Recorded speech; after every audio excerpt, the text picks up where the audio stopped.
Hey guys, welcome back. This channel is dedicated to all things personal finance, helping you earn more, spend less, and invest the difference. Now, sometimes when people are trying to earn more money, they'll go out and they'll start their own small business, a side hustle. And there's a couple of different ways that you can form your new business. You can do a sole proprietorship, where essentially you and the business are one in the same. There's no distinguishing between the two of them.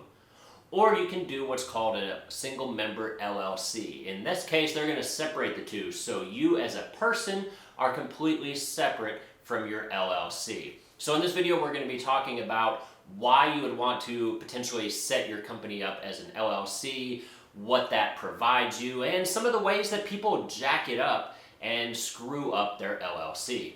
So in short, a single member LLC is a form of a limited liability company. It is a business structure. And there's two different ways you can set up your LLC. A single member LLC, which only has one member, you, presumably. Or you can do a multi-member LLC. So maybe you and your buddies get together and you start a business together. But with a single member LLC, it's just you. You are the entire business. But the business is completely different than you as a person. They are two distinct entities. That's what this LLC is doing. It's separating the two and creating two distinct entities. So why would you want to separate the two? Well, let's just say that you start a website and you're selling some products, and maybe a consumer gets hurt by using those products and they turn around and sue you. Now, if you were just doing a sole proprietorship where the two are essentially the same thing, they can sue both you and they can sue your company. They can just sue everything and they can come after all of your assets. But with a limited liability company, there are two distinct things. So typically, they can only sue your company. They cannot come after you as a person because of what's known as the corporate veil. Think of the corporate veil almost like a bubble or a shield, a force field. And inside that bubble is all of your personal assets, your house, your car, your bank accounts. All that stuff is protected by this invisible barrier known as the corporate veil. So if somebody sues your company, they can only sue your company for whatever assets your company has. They can't sue you as a person. They can't come after your house. They can't come after your family and your checking account or anything like that. All of that stuff is protected under this corporate veil. But even though you typically have some protections under the corporate veil, there are ways that you can jack it up where people can still come at you by what's known as piercing the corporate veil. So if you mess things up and you leave some holes in that force field, they can still come in and poke and prod, and they can get at your personal assets. So it's very important that you do things properly so that they cannot pierce that corporate veil. And here's some of the primary ways that people are able to poke holes in that corporate veil. So the first way that sometimes people are able to pierce the corporate veil is by what's known as the Alter Ego Doctrine.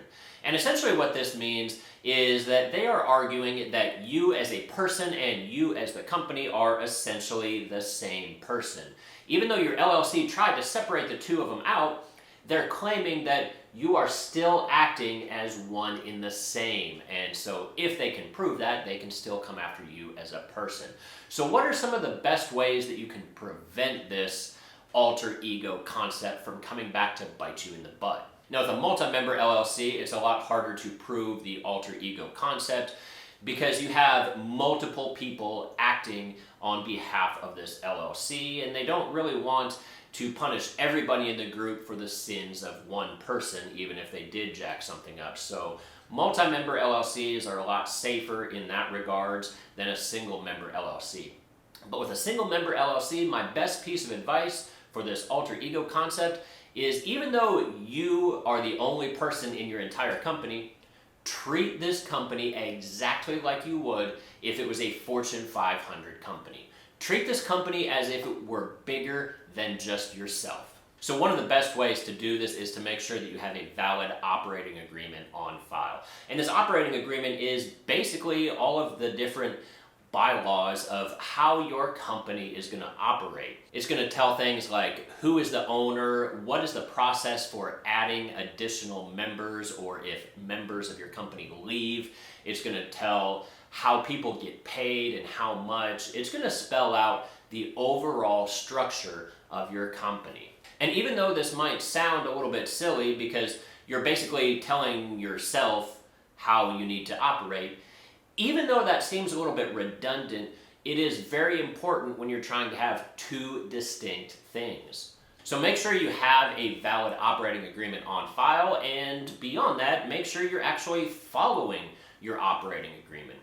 Because it's one thing to have an operating agreement on file, but if you get sued and the opposing lawyer, they just, hey, that's great that you have this operating agreement, but were you following it? If you can't demonstrate that, yes, you have been following and abiding by that operating agreement, then that's an easy way that they can pierce that corporate veil.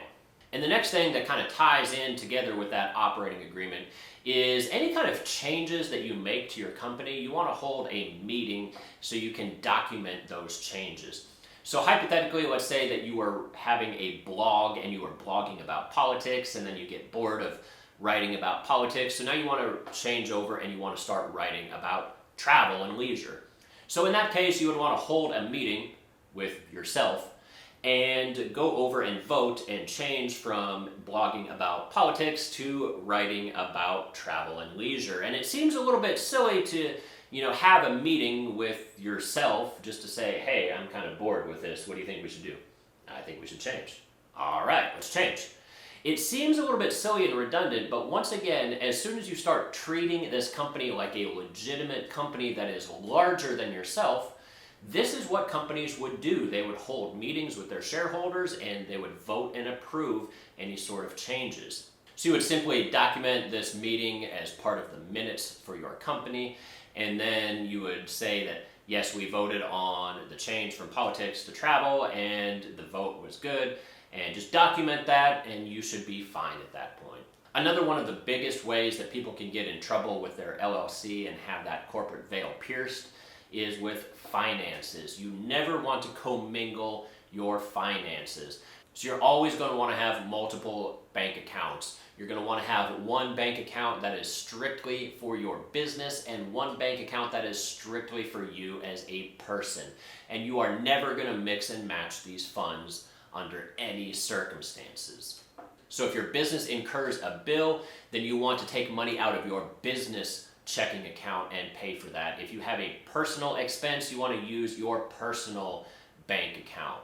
If you want to pay your business bill via a credit card, make sure you are using a business credit card that is tied to that business. Do not use your personal credit card for a business expense. Because as soon as you mess that up and start commingling your funds, that is a guaranteed way for them to pierce the corporate veil, because now you as a person are paying bills on behalf of the company, and so at that point, you are one in the same. You're not two distinct entities anymore. So you always want to make sure that your business has enough cash on hand in its own bank accounts so that it can pay any kind of bills that it needs to. So if you are ever running low on funds in your business checking account, do not pay those bills out of your personal checking account. What you're going to want to do is you're going to want to write a personal check from you to your business. You're going to deposit that money into your business checking account. You're going to cash that check and deposit it into your business checking account, and then you're going to pay that bill from your business checking account.